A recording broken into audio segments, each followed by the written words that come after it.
मनसा सिंह धोरीमना के प्रधान साहिबा, सरपंच साहब, सभी ब्लॉक स्तरीय अधिकारीगण और इस पावन और पवित्र अवसर पर पधारे हुए धोरीमना ब्लॉक के सभी सम्मानित लोग, सभी कर्मचारीगण, मीडिया के लोग, आप सभी को सबसे पहले गणतंत्र दिवस की बहुत सारी बधाई और शुभकामनाएं। आज हम 73rd गणतंत्र दिवस है वो मना रहे हैं। हमारा देश आज़ाद तो 15 अगस्त 1947 को हो गया था, लेकिन देश को चलाने के लिए जो नियम, प्रक्रियाएं और जो कानून हैं उनको बनाने में लगभग 3 वर्ष, 2 वर्ष 11 माह और 18 दिन लगे और हमारा संविधान 26 नवंबर 1949 को बन करके तैयार हो गया था। लेकिन इस संविधान के कुछ पार्ट ही उस दिन लागू किया गया था। शेष जो संविधान है वो आने वाली 26 जनवरी 1950 को लागू किया गया। इसके पीछे मंतव्य ये था कि 1929 के अंदर जब लाहौर अधिवेशन हुआ था, उसमें 26 जनवरी को आगामी स्वाधीनता दिवस के रूप में मनाने का निर्णय लिया था। इसलिए आज हम 26 जनवरी को संविधान को लागू किया गया और इसे गणतंत्र दिवस के रूप में मनाते हैं। हमारा जो संविधान है उसमें अलग अलग चैप्टर है, लेकिन उसमें 3 चीजें महत्वपूर्ण हैं। जो सबसे पहले जो चीज है वो है फंडामेंटल राइट्स, मूल अधिकार।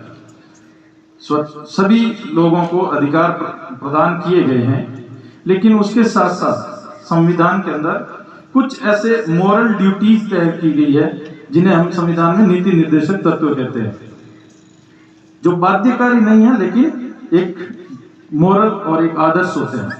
लेकिन 1976 के अंदर, 78 के अंदर संविधान के अंदर अधिकार तो दे दिए, लेकिन उसके साथ मूल कर्तव्यों को भी जोड़ा गया। यानी कि अब व्यक्ति को मूल अधिकार के साथ साथ खुद को कर्तव्यों का पालन भी जरूरी होता है। इसके अतिरिक्त अब कुछ पिछली बार भी मैंने जिक्र किया था, वर्तमान जो दौर है वो कोरोना और कोविड का दौर चल रहा है। पिछले 2 साल हो गए हैं, 2019 से अब 22। कुछ चीजें हैं जैसे अपने ब्लॉक की है, आप सब लोग ब्लॉक स्तरीय अधिकारी या सम्मानित लोग या सभी लोग पधारे हैं, तो कुछ चीजों में अपन को प्रगति अभी अच्छे से करनी है। वो चीजें हैं जैसे 2-3 चीजें हैं। सबसे पहले है टीकाकरण। टीकाकरण के अंदर अपन जितना टीकाकरण करवा लेंगे, आगे जैसे अभी एक वेरिएंट चल रहा है ओमिक्रॉन वेरिएंट, आने वाले समय में कोरोना का कौन सा वेरिएंट आएगा ये किसी को पता नहीं। तो सबसे पहले तो सरकारी जो फ्रंट लाइन वर्कर है, चाहे स्वास्थ्य कर्मी हो चाहे पुलिस कर्मी हो, इन सबके जो तीसरी डोज है, प्रिकॉशन डोज है, वो सबकी लग जानी चाहिए। सबसे पहले तो अपनी के सबकी तीसरी डोज लग जानी चाहिए। उसके बाद 18 साल से ऊपर के ऐसे लोग जिनको प्रथम डोज तो लग चुकी है लेकिन द्वितीय डोज नहीं लगी है, ऐसी वर्तमान में धोरीमना ब्लॉक के अंदर लगभग 20 से 25 हजार लोग ऐसे हैं जिनको दूसरी डोज बकाया है। वो अपन को आगे ला करके और आने वाले 10-15 दिन में अगर अपन उनको बहुत टारगेट को 15-20 हजार अगर कर लेते हैं तो ये अपने लिए बड़ी उपलब्धि होगी। हालांकि प्रथम डोज भी 10-1 हजार बकाया, लेकिन जो ड्यू लिस्ट है 84 डेज हो जाते हैं कोरोना की जो टीकाकरण में, सबको पता है, तो उनको दूसरी डोज समय पे लगनी आवश्यक है। वर्तमान में 15 से लेकर के 18 जो बीच का है उसमें बच्चों के भी वैक्सीनेशन लगभग हो गया है, लेकिन जहाँ कहीं भी अगर बकाया है तो उसको भी आने वाले दिनों में पूरा किया जाएगा। और हो सकता है कि फरवरी से जो है वो अभी तो 15 से ऊपर वालों को, हो सकता है 12 से 14 साल के बच्चों के लिए भी नई वैक्सीनेशन का गाइडलाइन अपने लिए आ जाए। तो इस दिशा में अपन को वैक्सीनेशन के टारगेट को पूरा करना है। और एक स्कीम के बारे में मैंने प्रशासन गांव के संग अभियान में भी हर गांव में बताया था। सरकार की स्कीम है, राजस्थान सरकार की, और बहुत ही अच्छी स्कीम है। मुख्यमंत्री चिरंजीवी स्वास्थ्य बीमा योजना 12,888 लोगों का रजिस्ट्रेशन धोरीबना में पेंडिंग है, बाकी लोगों का हो गया। इस स्कीम में आप लोगों को सबको लगभग आइडिया, किसी भी व्यक्ति का हॉस्पिटल के अंदर भर्ती रहने के दौरान यानी इंडोर जो सुविधा है वो उसमें उपलब्ध होती है। 5 लाख रुपए तक का बीमा कवर उसमें सम्मिलित होता है। खाद्य सुरक्षा योजना के जो लाभार्थी है वो वैसे ही उसके अंदर पात्र हैं और उनका रजिस्ट्रेशन हो चुका है।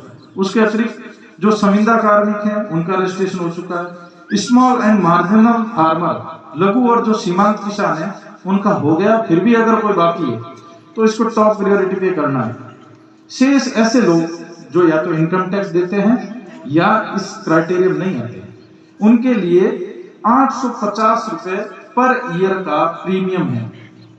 उस प्रीमियम को देकर के वो पूरा परिवार 1 साल के लिए उस योजना के लिए है वो लाभ लेने के लिए एलिजिबल हो जाता है।